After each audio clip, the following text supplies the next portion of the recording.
नमस्कार। आज के वीडियो में आपका एक बार फिर से मैं स्वागत करता हूं। आज के वीडियो में मैं आपको ये जानकारी देने जा रहा हूं कि नवम भाव का स्वामी जब चौथे भाव में बैठ जाता है तो क्या फल मिलते हैं। ये जानना ज़रूरी है कि नवम भाव बहुत महत्वपूर्ण भाव है, बहुत शुभ भाव है, भाग्य भाव है, धर्म भाव है और चौथा भाव भी सुख वाला भाव है। तो इस कंडीशन में जब इन दोनों सुख देने वाले भावों का आपस में संबंध हो जाता है तो क्या होता है। सबसे पहली चीज़ कि जो नवम भाव की हम सीरीज चला रहे हैं ये भाग्य भाव होने के कारण अत्यंत महत्वपूर्ण है और ये न सिर्फ अपनी कुंडली देखने में आपकी मदद करने वाला है बल्कि ज्योतिष सीखने में भी आपकी मदद करने वाला है। इसलिए इस वीडियो को अंत तक देखते रहिएगा। तो जब इस 9th हाउस में जो भी राशि पड़ी हुई है उस राशि का स्वामी उस चौथे भाव में बैठ जाए तो जो सबसे पहला फल होता है वो ये होता है कि जातक पितृभक्त होता है, अपने पिता का भक्त होता है, अपने पिता के खिलाफ एक शब्द नहीं सुन सकता है। उसके पिता के खिलाफ अगर कोई कुछ बोल देगा या कर देगा तो वो तुरंत अड़ जाएगा, तुरंत लड़ने के लिए खड़ा हो जाएगा। इसके अलावा ये अपने जो कार्य करते हैं इसके द्वारा इसकी प्रसिद्धि तो होती है, लेकिन इस जातक को अपने पिता की कीर्ति के द्वारा भी कीर्ति का लाभ होता है, अर्थात यह कितने बड़े बाप का बेटा है ये।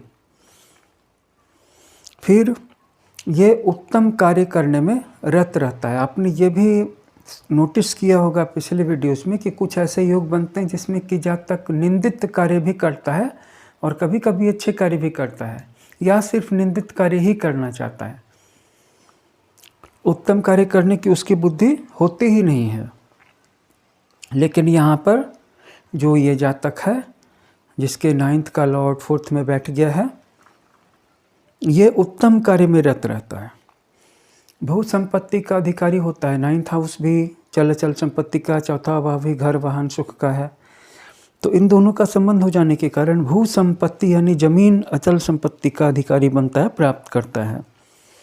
बंधु वर्ग का उपकारी होता है, जिसका मतलब है कि इसके जो भाई हैं, अपने ममेरे चचेरे फफेरे अंकल लोग, तो उन सब के परिवार का, भाइयों का, अंकल का, भतीजों का बहुत उपकार करता है, बहुत हेल्प करने की कोशिश करता है, सहयोग करता है।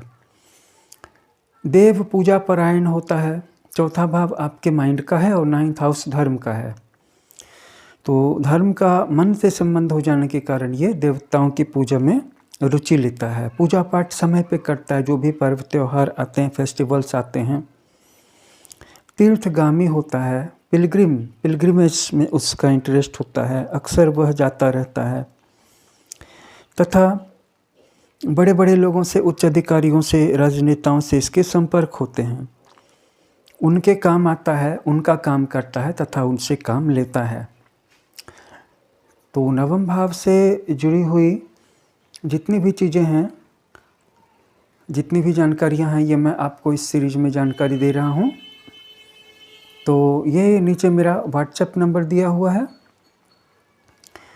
इस व्हाट्सएप नंबर को आप नोट कर लीजिए। अगर आप अपनी जन्म कुंडली और हस्तरेखा का विश्लेषण करवाना चाहें तो हमारे व्हाट्सएप नंबर पर संपर्क करें। यह एक पेड सर्विस है, छोटी सी फीस है। इसमें बहुत ही अच्छी क्वालिटी के एनालिसिस हम आपको देने की कोशिश करते हैं। रत्न परामर्श भी दिया जाता है और साथ में आपकी कुंडली में जो प्लैनेट्स मौजूद हैं, अगर उनके द्वारा जो समस्याएं क्रिएट हो रही है, अगर उनके द्वारा आपके जीवन में इश्यूज आ रहे हैं, अगर उनके द्वारा आपकी लाइफ में कोई दिक्कतें आ रही हैं, तो उसके लिए कोई रेमेडी अगर आप खोज रहे हैं तो यहाँ पर हमारे चैनल पे जो आपको रेमेडीज की सेट मिलेगी वो सबसे बेहतर मिलेगी, सबसे अच्छी मिलेगी। इसलिए आप भरोसा रख करके, आँख मूंद करके यहाँ पर अपनी पूरी कुंडली और हस्तरेखा का विश्लेषण करवा सकते हैं। पूरी जानकारी के लिए हमारे व्हाट्सएप नंबर पर संपर्क करें या अपॉइंटमेंट लेकर के कॉल करें। Thanks for watching, share this video, like this video and subscribe my channel. Thanks again.